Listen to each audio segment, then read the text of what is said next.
wabarakatuh. Apa kabar? Ya, hari ini kita mau belajar bahasa Indonesia tentang bab pertama tentang apa? Tentang teks laporan hasil percobaan. Siapa yang tahu apa itu teks laporan hasil percobaan? Siapa? Ya. Teks laporan percobaan adalah sebuah teks yang isinya memaparkan tentang hasil dari percobaan yang kamu lakukan atau hasil dari penelitian yang telah kamu lakukan. Di dalam teks laporan percobaan itu isinya ada apa aja strukturnya? Pertama, judul percobaan yang kamu lakukan. Kedua adalah tujuan. Untuk apa kamu melakukan penelitian itu? Tujuannya untuk apa? Yang ketiga, landasan teori.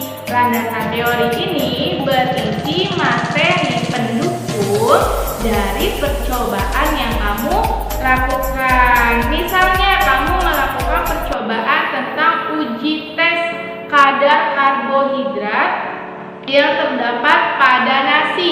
Nah, di situ landasan teorinya adalah pertama, karbohidrat. Karbohidrat adalah bla bla bla bla. Nah, pengertian karbohidrat itu namanya landasan teori atau pengetahuan tentang tentang materi yang sedang kamu ujikan, yang sedang kamu teliti. Dan yang keempat adalah metode penelitian. Metode penelitian ini di dalamnya ada alat dan bahan, kemudian langkah-langkah kerja. Bagaimana langkah-langkah kerja?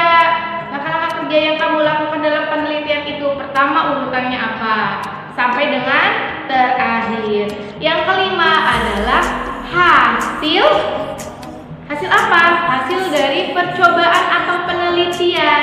Nanti hasilnya bagaimana? Apakah kandungan karbohidratnya tinggi pada nasi putih? Apakah karbohidratnya rendah? Seperti itu. Itu namanya hasil percobaan atau hasil dari penelitian. Dan yang terakhir adalah kesimpulan. Kesimpulan itu adalah keseluruhan dari percobaan yang kamu lakukan. Misalnya kesimpulannya, dari hasil penelitian yang saya lakukan bahwa kadar karbohidrat yang terdapat pada nasi putih itu lebih tinggi dibandingkan dengan kadar karbohidrat yang terdapat pada nasi merah atau beras merah.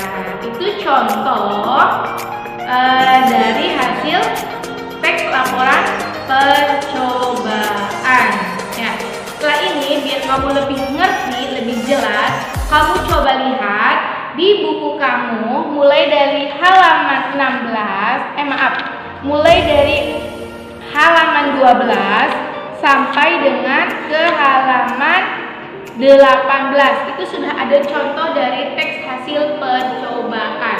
Kalau sudah mengerti, tugas kamu adalah pertama, kamu siapkan tahu putih, kemudian tahu kuning, tempe, bakso sapi ya, bakso sapi atau bakso ayam juga nggak apa-apa, kunyit dan tusuk gigi.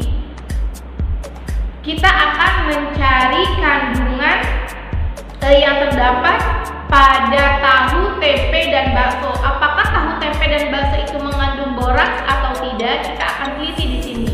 Langkah-langkahnya, pertama, kamu haluskan kunyit.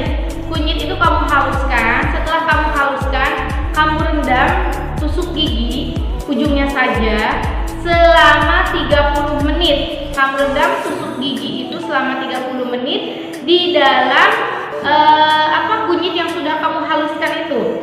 Setelah kamu rendam selama 30 menit, baru kemudian kamu tusuk ke dalam tahu, tempe, dan bakso. Ingat, tusuk giginya berbeda-beda ya. Kamu tusuk, kamu tunggu selama 5 menit. Setelah itu kamu cabut tusuk giginya. Jika tusuk gigi itu berubah warnanya, bukan kuning lagi tetapi berubah warnanya menjadi merah, maka tusuk gigi itu akan mengandung boraks. Maaf, bukan tusuk gigi, tahu, tempe dan bakso itu akan mengandung boraks. Baru kemudian kamu bikin laporan hasil percobaan yang telah kamu lakukan itu pada buku kamu masing-masing. Setelah itu kirim hasilnya ke ibu ya. Oke, terima kasih. Assalamualaikum warahmatullahi wabarakatuh.